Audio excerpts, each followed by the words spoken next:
এইটা কি ছিল? এইরকমটা নিশ্চয়ই কেউ আশা করেনি রায়হান রাফির থেকে। দর্শকরাও বেশ খেপেছে তার উপর।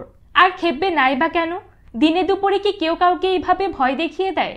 যারা যারা তুফানের টিজার দেখেছে নিশ্চিত তাদের বুক কেঁপেছে। হার্টবিটও দু একটা মিস হওয়ার কথা, কারণ এইরকম ভায়োলেন্ট অ্যাকশন যে বাংলা সিনেমায় আগে কেউ দেখেনি।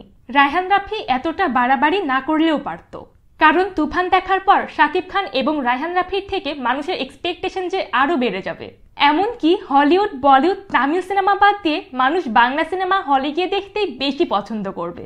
যাই হোক, এবার আসি তুফানের টিজারে। তার আগে আপনি যদি আমাদের চ্যানেলে নতুন হয়ে থাকেন তাহলে এখনই সাবস্ক্রাইব করে পাশে থাকা বেল আইকনটি ক্লিক করে দিন।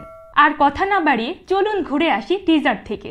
বেলা যখন একটা, ঠিক তখন একটা ছোট্ট সতর্কবার্তা দিয়েছেন রায়হান রাফি, আর এতেই একটু নড়ে চড়ে বসেন সাকিবিয়ানরা। কিছু কি হতে যাচ্ছে? তুফানের এক ঝলক কি দেখা যাবে? হলেও তাই। ঠিক 2 ঘন্টা বাদে নতুন একটা পোস্টারে অফ হোয়াইট গেটআপে সাকিব জানিয়ে দিল তুফানের টিজার লোডিং। ও মাই গড! এরপর থেকেই শুরু হতে থাকে চাপা উত্তেজনা। রাফিও জানায় আজকেই আসছে টিজার। অ্যান্ড ফাইনালি ঠিক বিকেল 5টায় ইউটিউব, ফেসবুক, ইনস্টাগ্রাম সব কিছুতে ঝড় তুলে দেয় তুফান। মিনিটের মধ্যেই হাজার হাজার ভিউ আসতে শুরু করে। উফ, কি ছিল এটা ভাই! যে জীবনে কখনো বাংলা সিনেমা হলে গিয়ে দেখেনি সেও এই টিজার দেখে সিনেমা হলের টিকিট কেটে এই সিনেমা দেখতে বাধ্য হবে।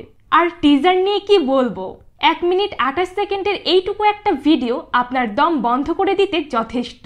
ব্যাকগ্রাউন্ডের সাকিবের ডায়লগগুলো আপনাকে মানতে বাধ্য করবে। তুফান যা চাইবে পাইবে, যা করিতে চাইবে তাই করিবে, তাহাকে কেউ আটকাতে পারিবে না। সাকিবের এন্ট্রি, চারপাশে আগুনের মাঝখানে বাথটাবে বসে সাকিবের সেই চিৎকারটা পুরাই মাথা নষ্ট। সাকিবের এই বাজ কণ্ঠেরই যেন অভাব ছিল এই বাংলাতে।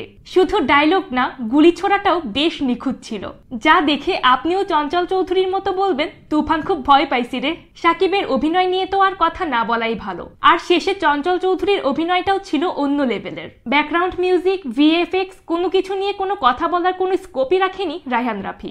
ল্যাঙ্গুয়েজটা বাদ দিলে যে কেউ ধরেই নিত এটা সিদ্ধার্থ আনন্দ অথবা প্রশান্ত নীলের কোনো মুভির টিজার। নিজের সবটা দিয়ে যে সেরা কিছু দেওয়ার চেষ্টা করেছেন তা টিজার দেখলেই বোঝা যায়।